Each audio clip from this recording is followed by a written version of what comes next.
2, 1. Over the past few decades, our world has become increasingly more globalized. With new technologies and industries that create relationships across borders, as well as new threats of war and terrorism that seek to divide us, an occurrence in one nation has effects and repercussions all across the globe. We are all connected. Our political systems, economies, cultural institutions, and religions, all of it is intertwined. There are trade agreements, such as NAFTA, and peacekeeping bodies, such as the United Nations, that bind sovereign states together. When oil is discovered in Saudi Arabia, the economy fluctuates here in the United States. One simple act of terror halfway across the globe has the power to unite seemingly opposite countries against evil. Even microscopic bacteria from sub-Saharan Africa have the power to reach a small town in Texas, inciting an epidemic. Every issue in our world changes the fate of humanity. Now, imagine that in this chaotic and convoluted world, you had the power to take part in shaping the future, acting as a catalyst for change. This is the field of international relations.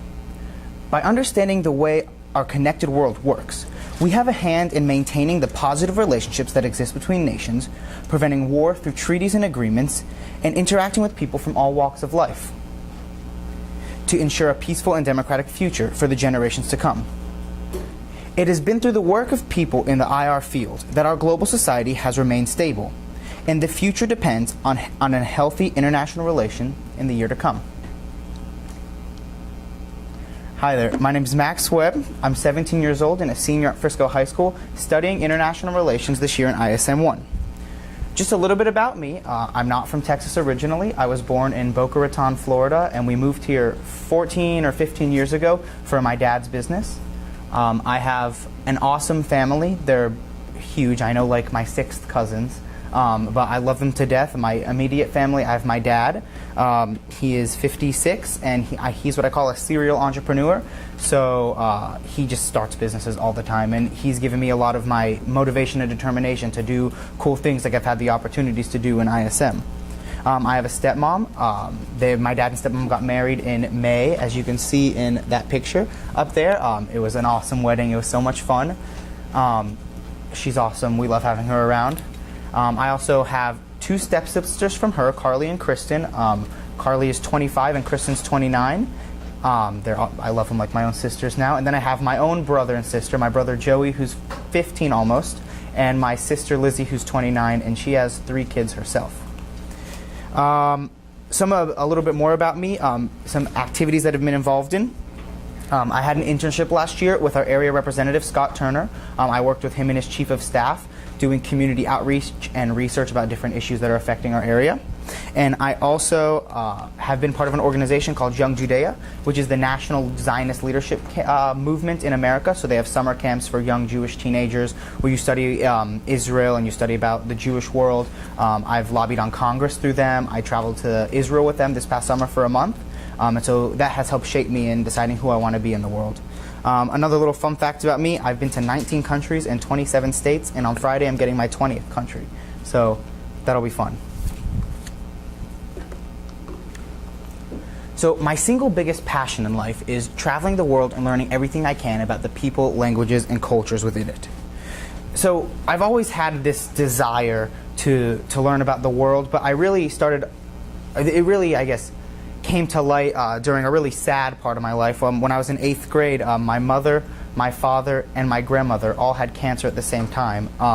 And you know, I'm only 14 years old, and I was also new at the school that year. And so by researching other countries and cultures and languages, it sort of took my mind off of, you know, the sadness that was around my household and allowed me to sort of escape.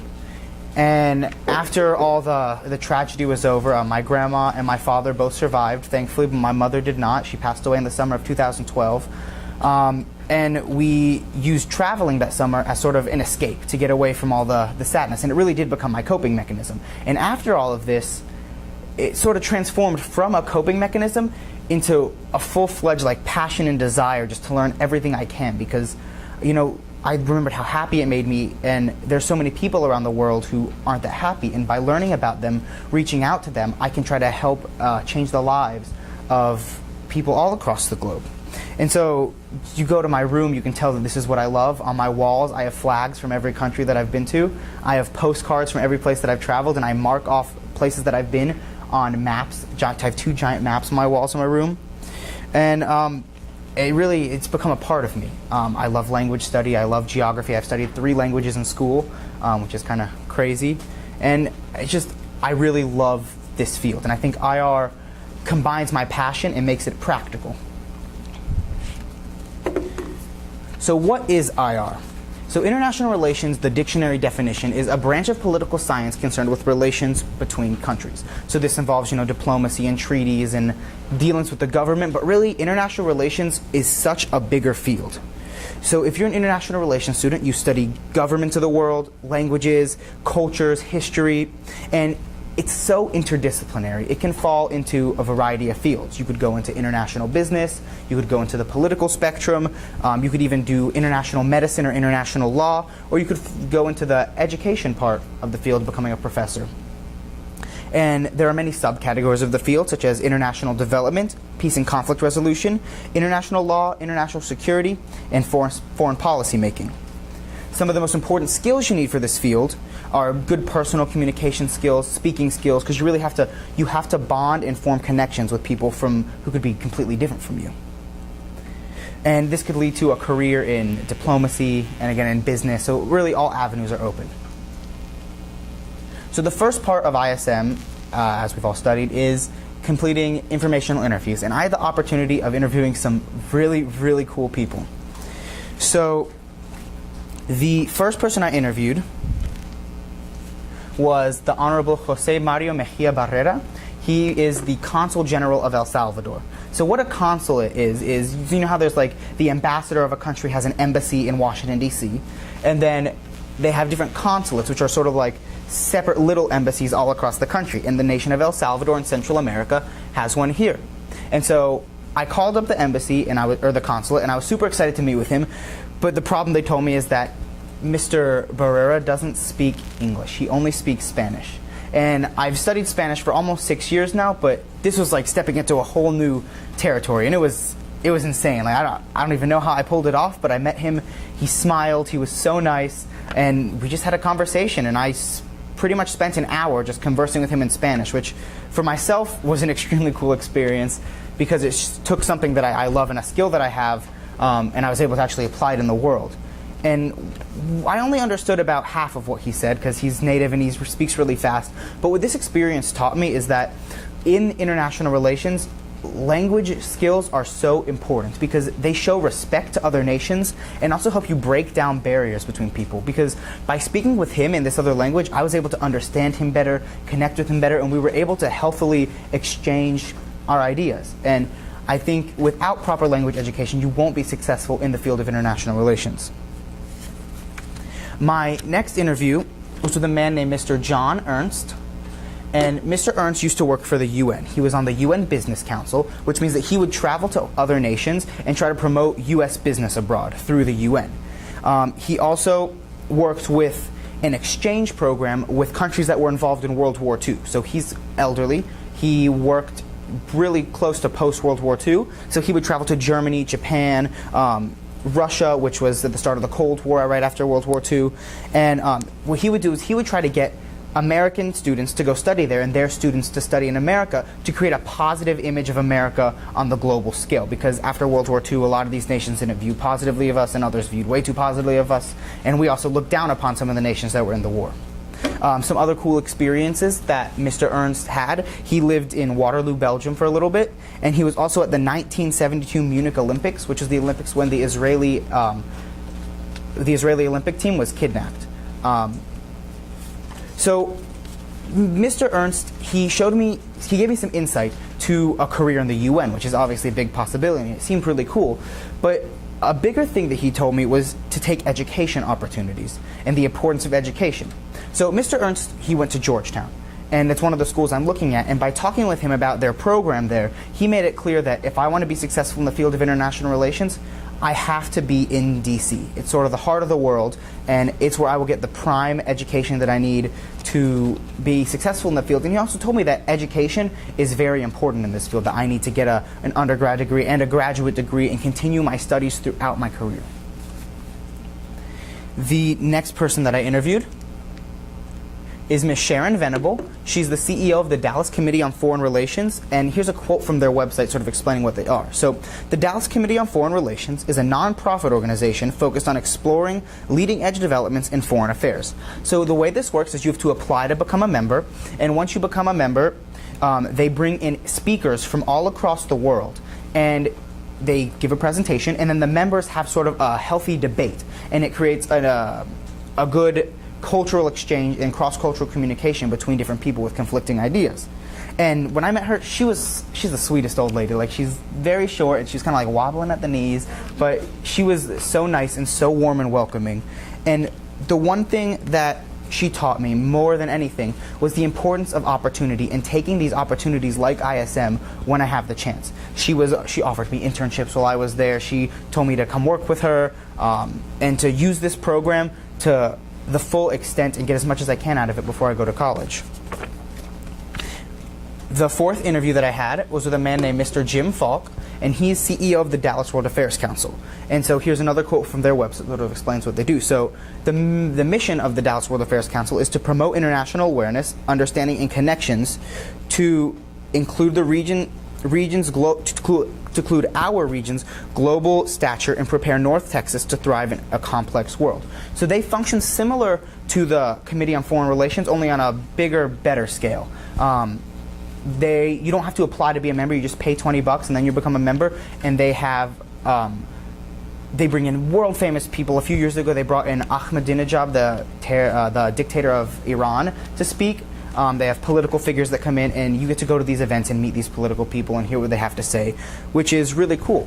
And Mr. Falk, he was a mentor before 5 years ago, and he also is the honorary consul of Morocco.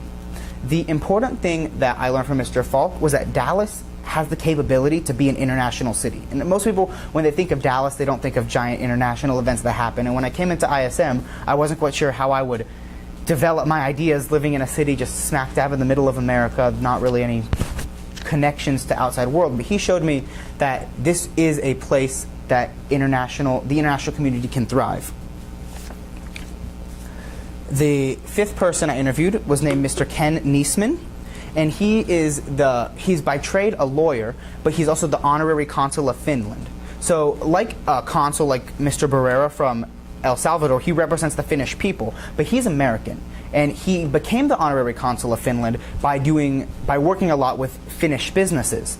And as an honorary consul, he doesn't have as many official roles as a regular consul general, but he just sort of helps Finnish citizens who are in Dallas who need help with if they get hurt and they need to go to the hospital or need a visa or a passport. He can help them with that. And one of the most interesting things we talked about was how Finland is a socialist country. And in America, we tend to have a bad connotation of socialism, but the reason it works over there, because it's not a bad thing, is a different mindset of the people over there. How we are very materialistic in America, not always in a bad way, but we just view things differently. And he said that even though the socialist nature of Finland is very different, that it is possible to find commonalities with people who have completely different ideologies than you. And that's something very important when you're going to international relations, because not everyone is going to agree with you. You have to be able to compromise and make treaties. So to see someone who's actually worked with a country that's so vastly different from ours was very impressive. And the sixth and final person that I interviewed was named Miss Maria Johnson. And she works for an organization called Charity Water, which partners with organizations in third world countries to bring them water and sanitation resources. So one of my aims as I started to meet with her was I was sort of thinking more towards my final product, which is what I'll talk about in a second. But I really want to help people in ISM. And the water crisis in our world is at an all-time low. I read an article from Prince Hussein of Jordan where Israel and Jordan and Saudi Arabia give their people like 3/10 less water than the rest of the world has, just because they don't have the water resources. And her organization is fantastic, and all the money that gets donated to them goes directly to helping people. It doesn't go through any corporate sponsors or anything.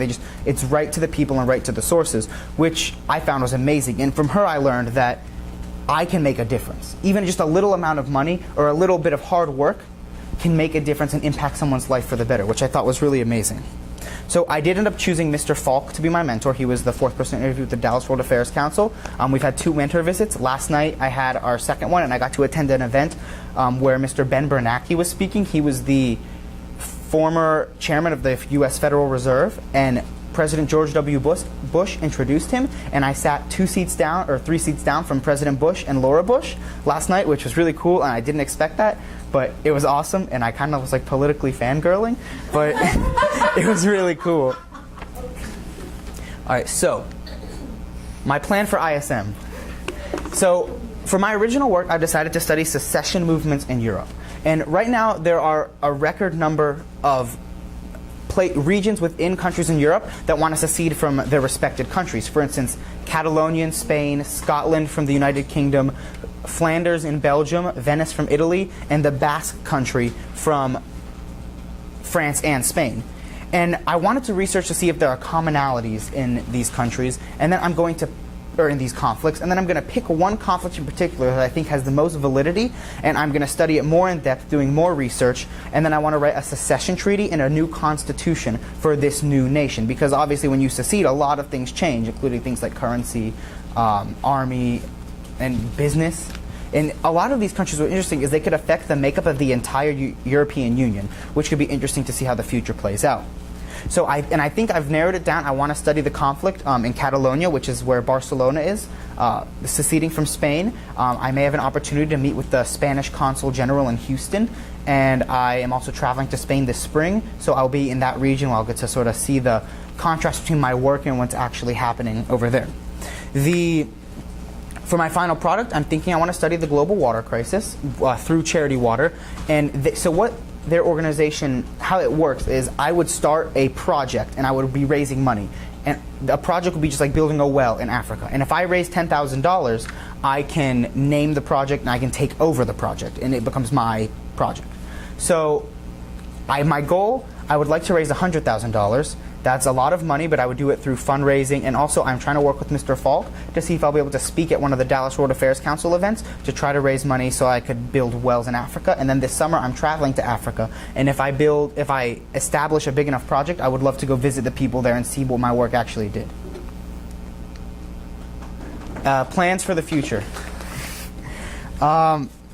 So next year I'll either be attending George Washington University or Georgetown, or I have an opportunity to go live in Israel for the year and study and volunteer in the country. So I'll spend 6 months in Jerusalem studying, and then I'll go to a city called Bat Yam, which is outside Tel Aviv, and I'll be volunteering. I could work with Ethiopian immigrants and like their children, and I could just do a lot of good over there. So that's a possibility that I have. And then career-wise, I'm looking at the Department of State, which would go into diplomacy, becoming an ambassador. I could eventually, who knows, become like the Secretary of State for the United States or the President. That'd be really cool. Or I could go into something like the CIA, which would also be really cool. Yeah. So in conclusion, there's a quote, and it is, "If you will it, it is no dream." And it's a quote by Theodore Herzl, one of the visionaries of the State of Israel. And it means a lot to me because this ISM program has provided me with an opportunity to fulfill my dreams. And if I put a little bit of effort into it, I think I can make my dreams become reality through this program, and I'm so excited to see what the future holds and to see how many lives I can impact through the amazing opportunity that ISM has provided me. Thank you so much for your time, and this was my ISM journey.